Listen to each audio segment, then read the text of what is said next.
Assalamualaikum warahmatullahi wabarakatuh kepada KPPS dimanapun berada. Dalam kesempatan yang baik ini saya akan mencoba sharing mengenai tata cara pengisian model daftar hadir DPT, DPTB maupun DPK untuk Pilkada tahun 2024 ini. Nah, video ini sebagai materi untuk pembelajaran bagi KPPS 5 dalam menjalankan tugasnya. Tapi yang perlu digarisbawahi di sini bahwa format dari materi atau tayangan ini saya ambil dari format KPT 66 yang sudah saya modifikasi. Jadi ini intinya nanti mungkin format ini itu akan berbeda sedikit dengan format yang sesungguhnya, yaitu format yang daftar hadir yang nantinya Bapak Ibu KPPS nomor 5 terima untuk panjenengan kerjakan dalam tugas panjenengan.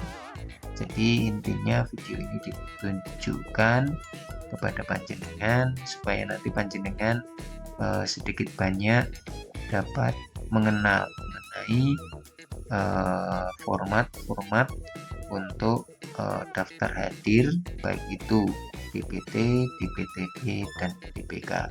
Karena memang format ini adalah format yang dulu dipakai pada saat pelaksanaan pemilu presiden dan legislatif, dan untuk pemilu kada tahun 2024 ini saya rasa walaupun ada perubahan itu pastilah sedikit sekali, namun esensinya itu tetap sama seperti itu. Nah, ini sebagai gambaran saja untuk Bapak Ibu KPPS 5 dalam menjalankan tugasnya. Oke, namun demikian sebelumnya bahwasanya sebelum KPPS 5 melaksanakan tugasnya, ini terlebih dahulu calon pemilih itu harus melaksanakan prosedurnya ataupun melewati prosedur di KPPS nomor 4, yaitu sebagai berikut antara lain. Jadi nanti KPPS nomor 4 itu harus meminta kepada calon pemilih untuk menunjukkan C pemberitahuan ataupun undangan dan menunjukkan KTP elektronik, serta diharuskan untuk menunjukkan jari-jari tangannya untuk mengecek apakah yang bersangkutan itu jarinya sudah ada tanda tinta untuk pencoblosan seperti itu.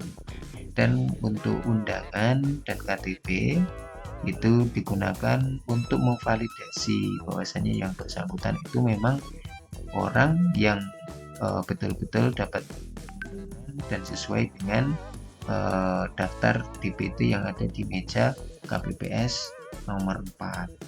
Nah, setelah prosedur di KPPS nomor 4 ini selesai, jadi KPPS nomor 4 juga berkewajiban yaitu memberikan tanda pada kolom nomor ataupun nomor urut pemilih dalam salinan DPT. Jadi intinya yang orang tersebut yang hadir membawa undangan dan sudah diklarifikasi bahwa memang orang itu betul, jadi nomor orang tersebut itu diberi tanda, entah itu panjenengan lingkari ataupun panjenengan centang, supaya panjenengan itu tahu bahwasanya nomor ataupun orang tersebut itu telah mendaftar untuk memberikan suaranya di TPS tersebut. Nah, setelah itu calon pemilih tersebut beralih ke KPPS nomor 5, dan KPPS nomor 5 tersebut menjalankan prosedurnya, yaitu dengan mengisi daftar hadir. Yang hadir itu daftar hadir orang dengan daftar hadir DPT, DPTB maupun DPK. Nah, ini adalah gambaran format daftar hadir pemilih tetap. Nah, panjenengan bisa memperhatikan ini adalah gambaran daripada format daftar hadir pemilih tetap. Yang pertama yang perlu panjenengan perhatikan ialah dalam kop ini di atas ini sudah ada keterangan yang komplit mengenai tata cara pengisian daripada formulir. Kalau panjenengan itu membaca dengan saksama, itu panjenengan akan dengan sangat mudah mengerjakan format daftar hadir pemilih tetap ini. Nah, langsung kita menuju tabel saja.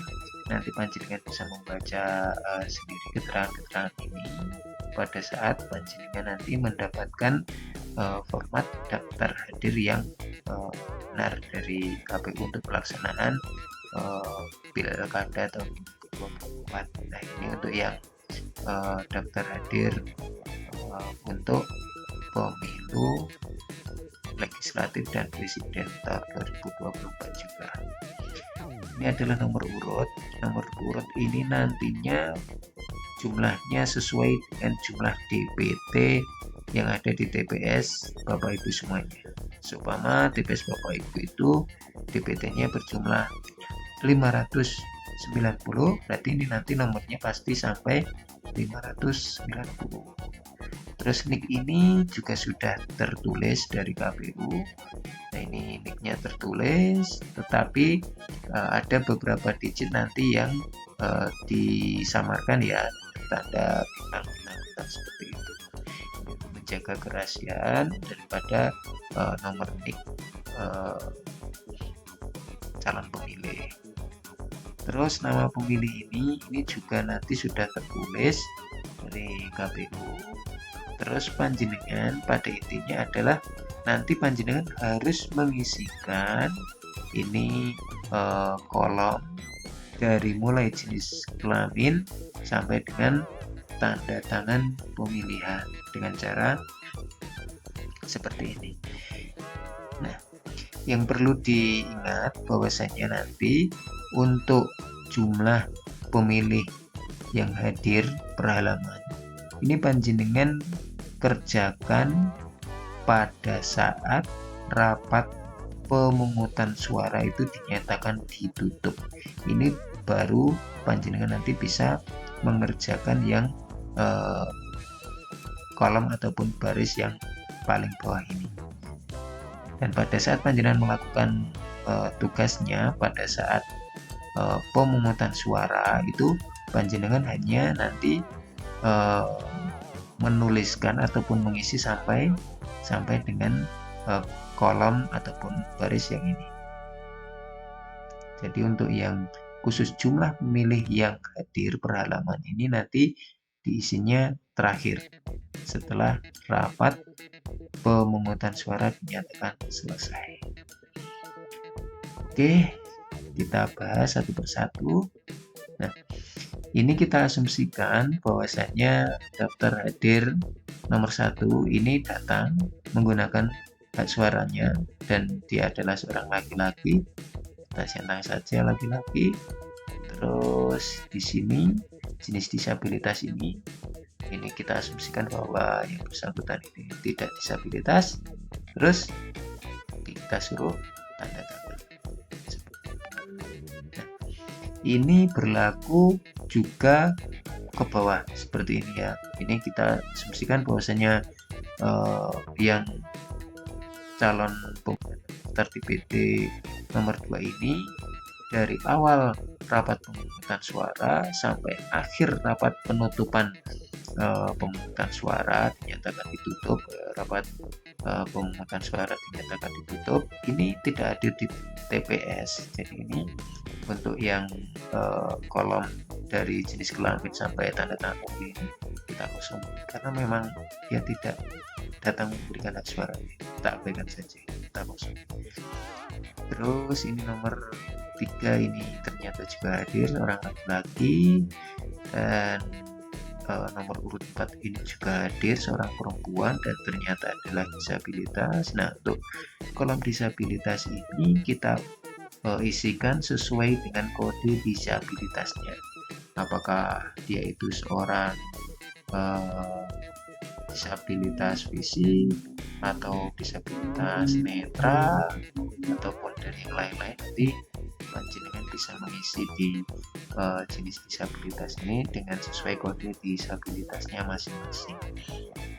Terus intinya yang hadir, yang dicentang-centang ini harus membubuhkan tanda tangan di kolom tanda tangan seperti itu. Terus kita isi juga lah, ini sama. Nah, ini sama, yang hadir laki-laki, ini perempuan laki-laki, laki-laki perempuan, perempuan laki-laki. Nah, ini ada disabilitas lagi dengan kode 6. Terus ini tanda tangannya juga sudah sesuai. Nah, terus ini yang lembar terakhir, kita asumsikan bahwasanya DPT di TPS ini adalah 28 orang gitu saja untuk sebagai contoh. Nah, ini ternyata nomor 27 hadir laki-laki, nomor 28 hadir perempuan. Nah, kita tanda tangan. Nah, setelah itu kita asumsikan bahwasanya rapat pemungutan suara ini telah dinyatakan ditutup. Nah, ini tugas dari KPPS nomor 5 itu adalah merekap dari lembar pertama. Nah, ini adalah lembar pertama dari daftar hadir pemilih tetap. Ini baru bisa kita isikan. Nah, kita cukup mengisi dengan cara menghitung centang-centang ini. Nah, kita hitung 1, 2, 3, 4. Nah, jadi jumlah pemilih yang hadir per halaman itu untuk laki-laki di lembar pertama atau halaman pertama itu adalah 4 orang, dan untuk perempuan itu juga sama 4 orang, dan untuk disabilitas ini 1 orang.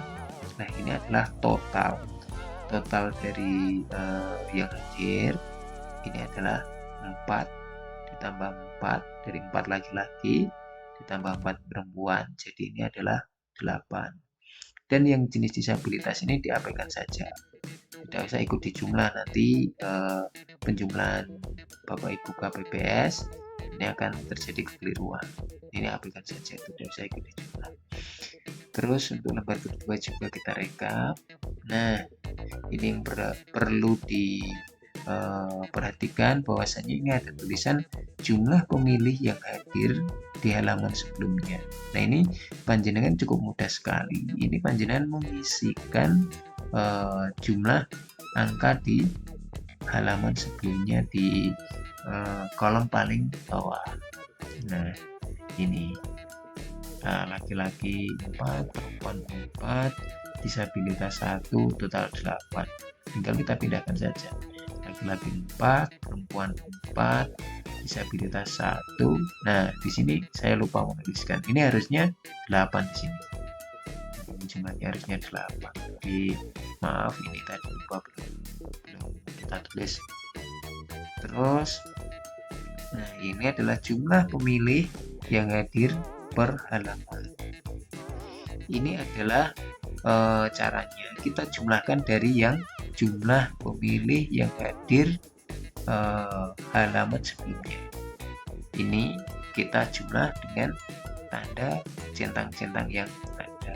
Contohnya ini 4 ditambah lagi 1, 5, 6, 7, 8, 9, 10. Nah, berarti di sini di jumlah pemilih yang hadir per halaman ini laki-lakinya adalah 10 dan perempuannya adalah 11. Dari 4 tambah 1, 5, 6, 7, 8, 9, 10, 11 menjadi 11. Terus untuk disabilitasnya tadi ada 1, ini ditambah lagi 1, berarti 2. Terus untuk jumlahnya adalah 10 tambah 11, ini jadinya 21.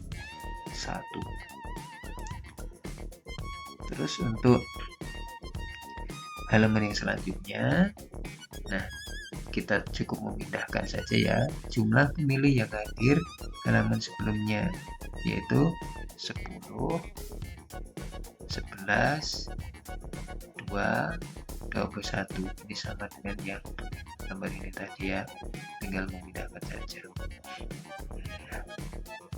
Terus kita tambah yang centang-centang di halaman ini, 10 tambah 1, 11, 11 tambah 1, 12. Disabilitasnya tetap wajib, tetap sama ya, 2, seperti itu.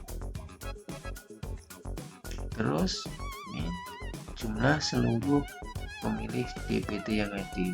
Nah ini tinggal kita pindahkan saja ya, yang laki-laki ini tadi 11 jumlah total, kita cukup menulis 11. Terus untuk perempuan ini adalah 12, kita cukup memindahkan ke sini 12, dan jumlahnya adalah 23, kita tinggal menjumlahkan 11 tambah 12 sama dengan 23. Terus jumlah seluruh pemilih disabilitas DPT yang hadir itu adalah 2, ternyata perempuan semua. Coba kita cek.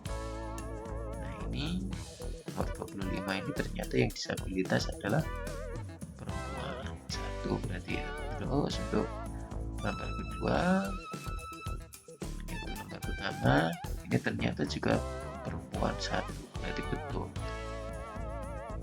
Yang ini tadi adalah yang disabilitas adalah jumlahnya perempuan 2, jadi totalnya adalah 2. Nah, bahwasannya kita asumsikan seluruh DPT di TPS ini adalah 28, dan yang hadir menggunakan hak suaranya adalah 23. Berarti yang tidak hadir menggunakan hak suaranya adalah 28 dikurang 23 sama dengan 5. Jadi yang tidak hadir adalah 5. Terus untuk titik-titik yang ini nanti kita isikan sesuai dimana lokasi kerja Bapak Ibu semuanya, mungkin di desa mana gitu. Terus ini adalah tanggalnya, terus ini adalah nama terang dari ketua KPPS, dan nanti di tanda tangan. Semoga dapat membantu Bapak Ibu KPPS yang nanti bertugas di PPS 5.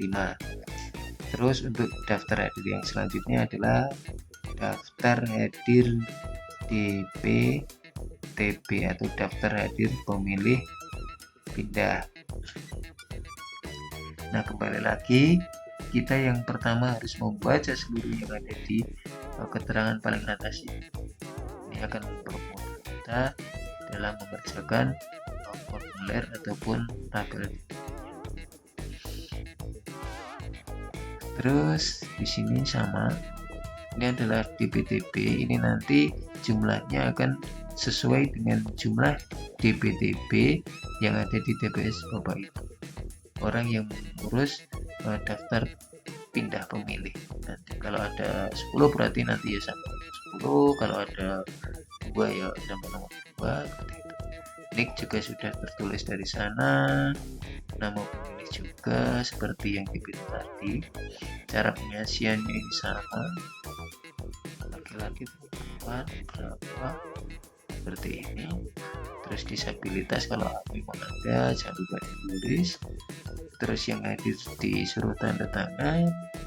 Nah, yang perlu diperhatikan yaitu pada saat panjenengan nanti memberikan tanda pada kolom berapakah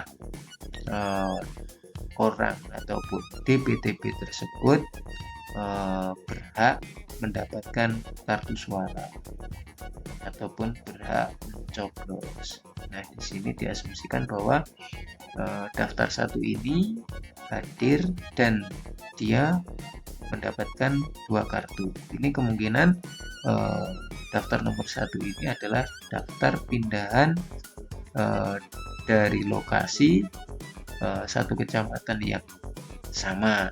Nah, itu mungkin karena dari kecamatan yang sama, kabupaten yang sama, itu pasti dari provinsi yang sama, berarti mendapatkan 2 kartu suara, berhak memilih bupati dan gubernur. Seperti itu. Kemungkinan dari yang 3 ini juga sama, pindah pemilih dari kecamatan yang berbeda, tapi dari kabupaten yang sama. Ini nomor 6 ini juga sama. Ini mungkin pindahnya dari desa yang berbeda ataupun kecamatan yang berbeda, tapi dalam satu kabupaten yang sama. Terus yang perlu diingat, yang contoh nomor 12 ini, kenapa kok daftar nomor 12 ini hanya mendapatkan satu kartu suara, yaitu gubernur?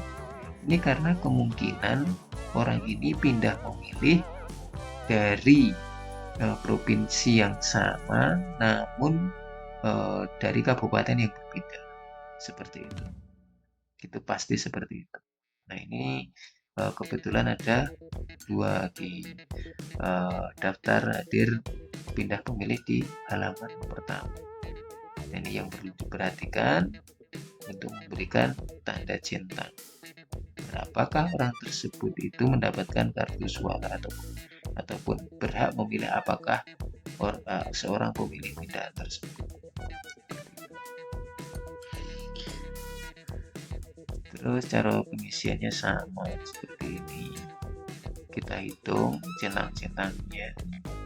Oke, ini 1, 2, 3, 4, 5, 6, 7. Berarti kita tulis 7, 1, 2, 3, 4, 5. Kita tulis 5. Itu 1, 2, 3, 4, 1, 2, 3.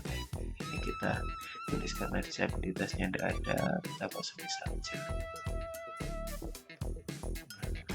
Terus penulisannya seperti yang tadi, jumlah pemilih yang hadir halaman sebelumnya ini adalah 4, yang tadi kita tinggal memindah 3, 6.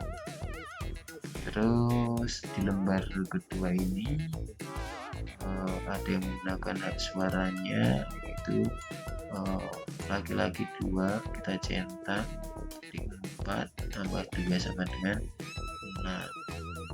Terus ini 3,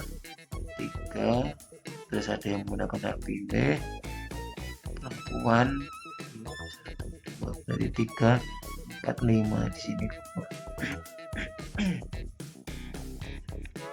Terus untuk yang di sini ini sama, kita tinggal pindah saja 7 gubernur dan bupatinya 5. Terus ternyata ini pemilih tambahnya ini hanya mendapatkan kartu suara, itu pasti dia berasal dari provinsi yang sama namun beda kabupaten. Ini pasti seperti itu. Di sini ada 1, 2, 3, 4, berarti 7 ditambah 4, 11. Terus ini 5, kita tulis 5.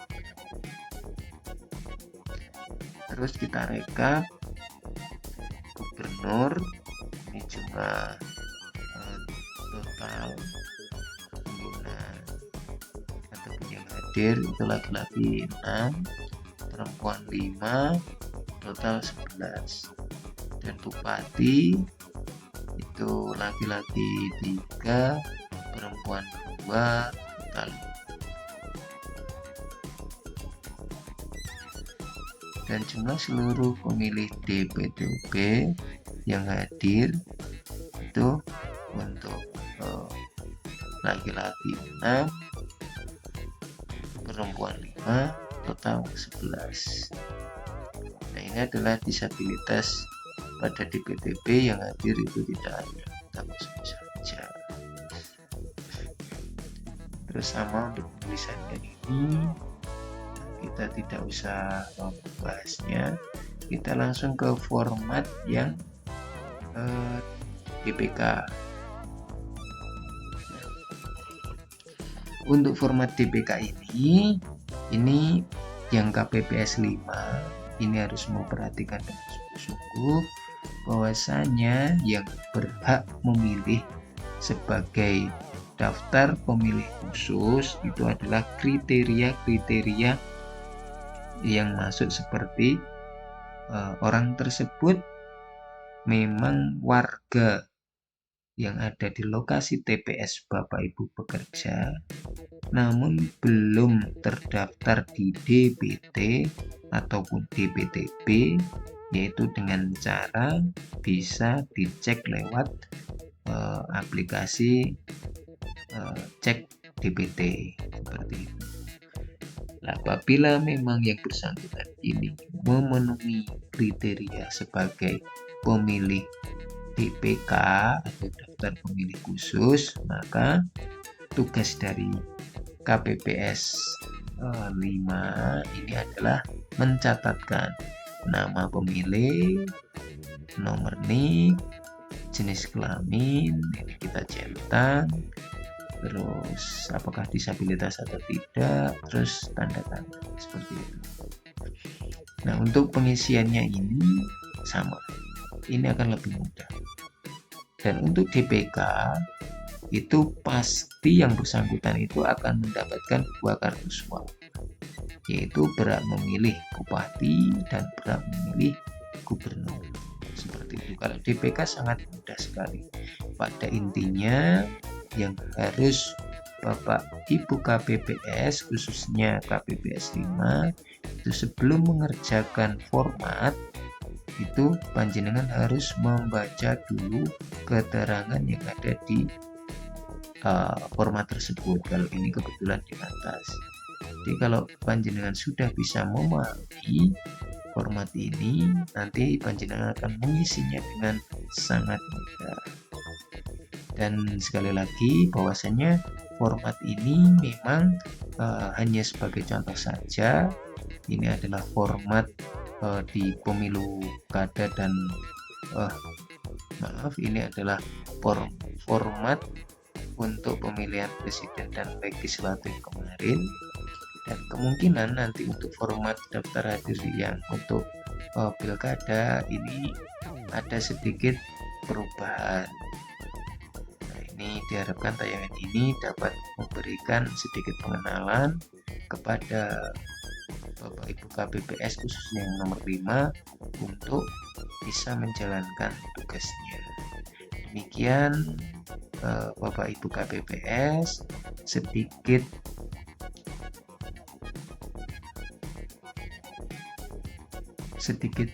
sharing cara pengisian dari saya. Apabila banyak kesalahan, tidak semakin jelas malah semakin bingung, saya mohon maaf yang sebesar-besarnya. Wassalamualaikum warahmatullahi wabarakatuh.